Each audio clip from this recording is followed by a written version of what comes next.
Last video में आपको मैंने ये जो क्वेश्चंस करवाए थे फर्स्ट सेकंड थर्ड, हमने फैक्टराइजेशन मेथड लेके किया था।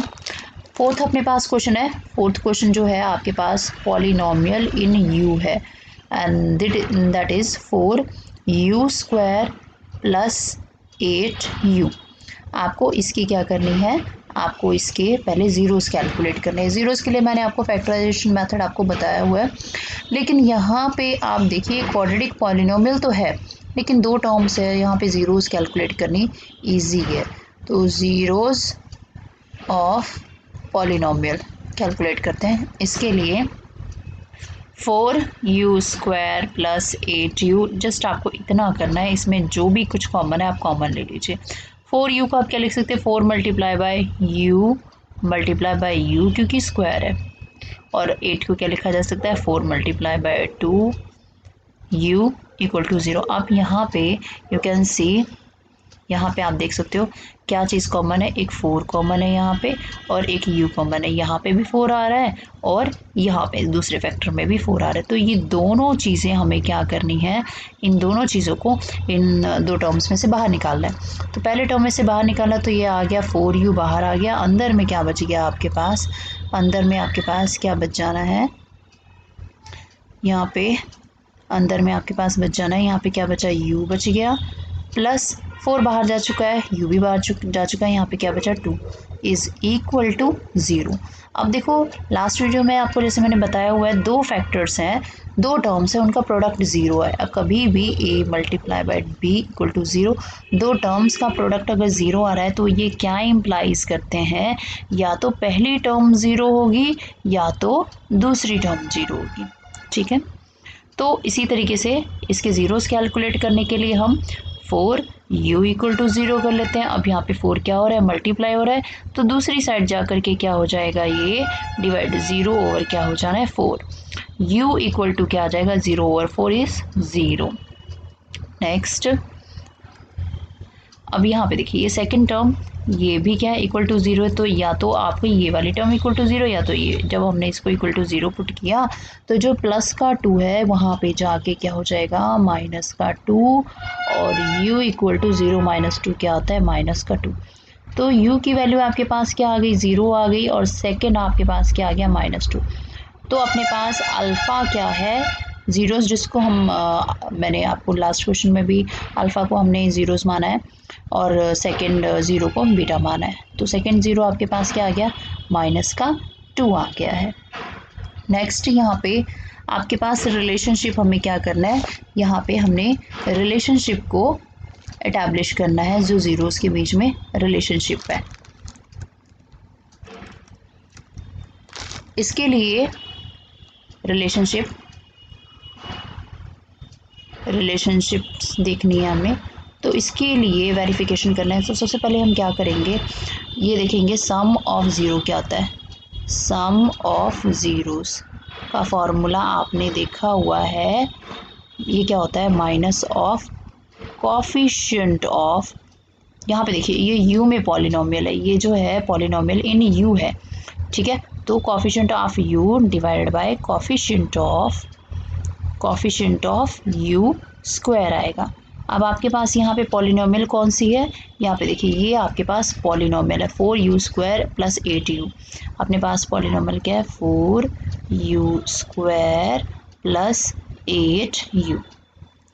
अब यहाँ पे u का कोफिशिएंट क्या है, ये वाली चीज़ है, u का कोफिशिएंट क्या है, +8, और u कोफिशिएंट ऑफ u² का कोफिशिएंट क्या है, you can see here this is 4। तो ये देखो ये प्लस माइनस क्या हो जाएगा, -8 डिवाइडेड बाय 4।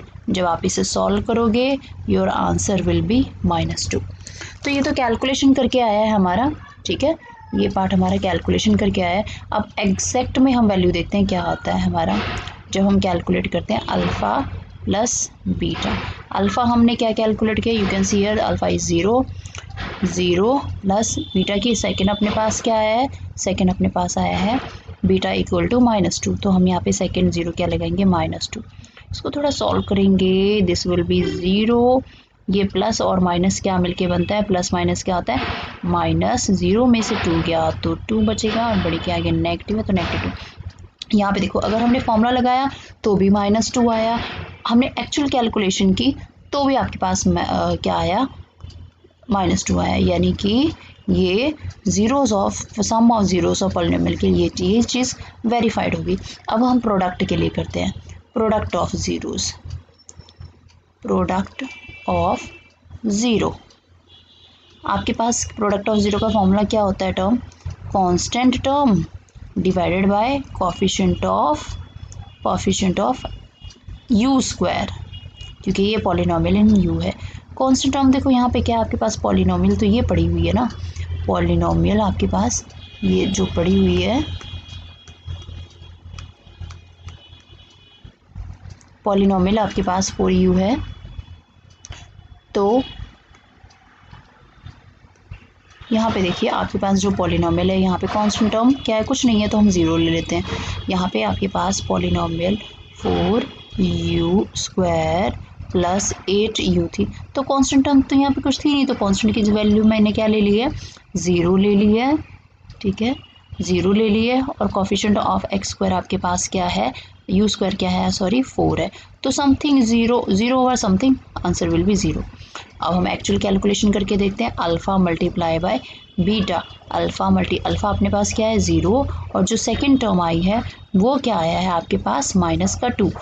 कुछ भी आप 0 के साथ मल्टीप्लाई करोगे आपका आंसर क्या आएगा, आपके पास आंसर विल बी 0, यानी जो एक्चुअल कैलकुलेशन के साथ आया है और ये वाली जो कैलकुलेशन दोनों क्या आई है आपके पास, जो हमने फॉर्मूला लगा करके प्रोडक्ट ऑफ ज़ीरो निकाला वो भी 0 आया, और जो जो एक्चुअल वैल्यू जो थी उससे हमने निकाला वो भी आपके पास 0 आया, यानी कि सम के लिए भी फॉर्मूला वेरीफाइड है और प्रोडक्ट के लिए भी हमारे पास क्या होगी, ये वेरीफाइड है।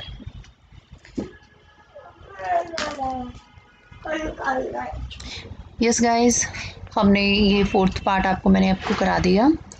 Let's do the 5th part. ये 5th पार्ट आपको दिख रहा है, ये क्या आपके पास t² -15। अब हम ये आपके पास एक क्वाड्रिक पॉलिनोमियल है, इसको हम इसके पहले ज़ीरोस कैलकुलेट करेंगे, उसके बाद हम इसमें जो रिलेशनशिप है उसे एस्टैब्लिश करेंगे। लेट्स सी आपको क्या दिया, t² -15। सबसे पहले हमने क्या करनी है, इसकी ज़ीरोस कैलकुलेट करनी है। ज़ीरो कैलकुलेट करने के लिए हम क्या करेंगे, ये देखो ज़ीरोस के लिए सबसे पहले t² आपके पास सबसे पहले क्या है, पॉलिनोमियल इन t है, वेरिएबल पार्ट क्या होगा यहाँ पे, t होगा, तो t माइनस क्या हो गया 15 इज इक्वल टू 0। हमें zeros calculate, this is also very easy type of question, क्योंकि यहाँ पे देखो t² है, आपको एक ही टर्म दी हुई है, t वाली कोई टर्म दी नहीं है, जस्ट आपको कांस्टेंट टर्म दी हुई है, सिंपली हो जाएगा आपका क्या आएगा t², ये जो माइनस का 15 है अगर हम इसे दूसरी साइड भेजते हैं तो प्लस का 15 हो जाएगा। अब ये जो स्क्वायर है इक्वल टू के दूसरी साइड जाएगा तो ये स्क्वायर रूट बन जाएगा, ठीक है, पर एक पॉजिटिव का स्क्वायर रूट बनेगा और एक नेगेटिव का, यानी कि ये तो वहाँ पे और काम इजी हो गया, हर बार हमें प्रोडक्ट फैक्टराइजेशन मेथड लगाना पड़ता था, पर अगर इस टाइप का कोई अगर आपके पास क्वेश्चन आता है वो आपका और इजी तरीके से हो जाएगा। t² -15 था, ये जो माइनस का 5 था, जब मैंने इसको दूसरी साइड भेजा प्लस का 5 हो गया, स्क्वायर इधर आके अंडर रूट हो जाएगा और t की वैल्यू यहाँ पे 2 आई, ये अंडर रूट की वैल्यू 15 आई है, यानी एक बार आपने प्लस का अंडर रूट 15 लेना है और एक बार t की वैल्यू आपने माइनस का अंडर रूट 15 लेना है, यानी है कि आपके पास अल्फ़ा की जो वैल्यू है वो प्लस का अंडर रूट 15 है एक बार, और दूसरी बार बीटा की जो वैल्यू है वो आपके पास है -15 अंडर रूट। ये आपके पास दो चीज़ें आ चुकी हैं।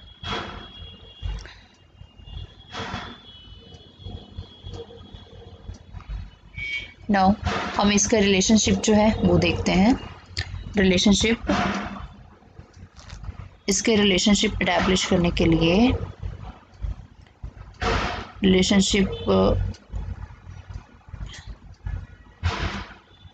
यहाँ पे देखिए वेरिफिकेशन करनी है हमने इसकी।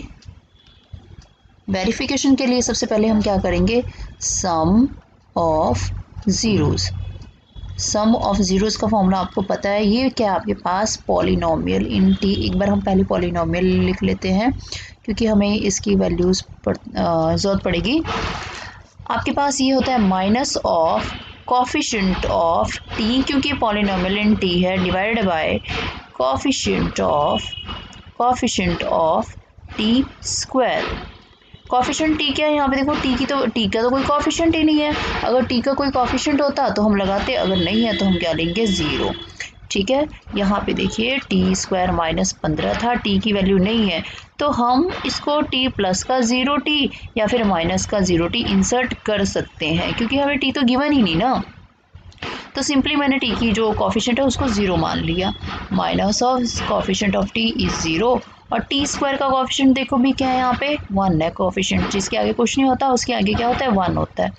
तो 0 आपको पता ही है, ऊपर में कभी भी 0 डिनोमिनेटर में, और उसका आंसर क्या होता है, 0।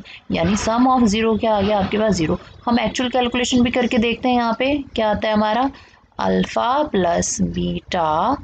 अल्फ़ा कितना है, माइनस का √15, और ये क्या है, प्लस का √15। देखो ये सेम टर्म है विद ऑपोजिट साइन, तो ये क्या हो जाएगा, 0 आ जाएगा। यानी कि आपके पास अल्फ़ा और बीटा जो आपने कैलकुलेशन की एक्चुअल में वो भी 0 आई, और जो फॉर्मूला लगा के क्या वो भी, यानी कि ये क्या हो गया, आपको वेरीफाइड हो गया है। नेक्स्ट हमने सम ऑफ 0 कर दिया है, अब हम प्रोडक्ट ऑफ ज़ीरोज़ करेंगे। प्रोडक्ट ऑफ ज़ीरोज़, आपके पास फॉर्मूला क्या होता है, constant term divided by coefficient of T square. Constant term देखो यहाँ पे क्या है आपके पास, ये जो पॉलिनोमियल है ये कांस्टेंट टर्म ही है आपकी, ठीक है ना, ये आपकी कांस्टेंट टर्म ही है। और कांस्टेंट टर्म -15 लिख देते हैं फिर हम। टी स्क्वायर का कॉफिशिएंट क्या था यहाँ पे, आप देखो भी टी स्क्वायर का कॉफिशिएंट 1 था, तो मैंने यहाँ पे 1 लिख दिया। आंसर क्या आ गया, -15। एक्चुअल कैलकुलेशन करके देखते हैं, अल्फ़ा मल्टीप्लाई बाय बीटा करके देखते हैं। अल्फ़ा कितना था, माइनस का √15 में भी, अच्छा प्लस का लिया था, ये प्लस का लिया था हमने, उसका कोई फ़र्क नहीं पड़ेगा, आप प्लस इधर साइन ले लो चाहे इधर ले लो, कोई फ़र्क नहीं पड़ेगा। बीटा की वैल्यू क्या है, माइनस का √5। देखो ये प्लस माइनस मल्टीप्लिकेशन में तो माइनस का ही आंसर आएगा। और आपको एक रिज़ल्ट पता होगा कि √a मल्टीप्लाई बाय √a क्या होता है, a होता है। ऐसा क्यों होता है, अंडर का मतलब क्या होता है, पावर हाफ, और यहाँ पे भी पावर हाफ। आपको पता है जब बेस सेम हो तो पावर को हम क्या कर देते हैं, ऐड कर देते हैं। 1/2 + 1/2, ये क्या आ जाएगा, हाफ, और हाफ कितना होता है, 1 होता है, यानी क्या आ गया, 1 आ गया। तो हम simply √a multiply by √a को a लिख देते हैं। यहाँ पे भी √15 है, तो यहाँ पे मैंने सिंपली क्या कर दिया, √15 प्लस माइनस को मल्टीप्लाई किया तो माइनस है। यहाँ पे देखो जो हमने फॉर्मूला लगा के निकाला वेरिफिकेशन की 0 की, वो भी 15 आई है, और जो हमने फॉर्मूला लगा के किया वो भी 15 आए, जो एक्चुअल कैलकुलेशन करके किया है वो भी 15 आए। यानी हमारा क्वेश्चन यहाँ पे वेरीफाइड हो गया। तो ये आपका क्वेश्चन नंबर ये 1 था हमारा, 2.2 का हमारा क्वेश्चन नंबर 1 2 3 4 5 मैंने सारी करवा दी हैं, और सबका लिंक मैं इस वाले वीडियो में आपको दे दूँगी। अगर किसी ने नहीं किया हो तो आप वहाँ से कर लेना। अगर आपको मेरा कंटेंट अच्छा लगता है तो लाइक शेयर एंड सब्सक्राइब ज़रूर कर देना। Thank you all for watching and have a nice day ahead.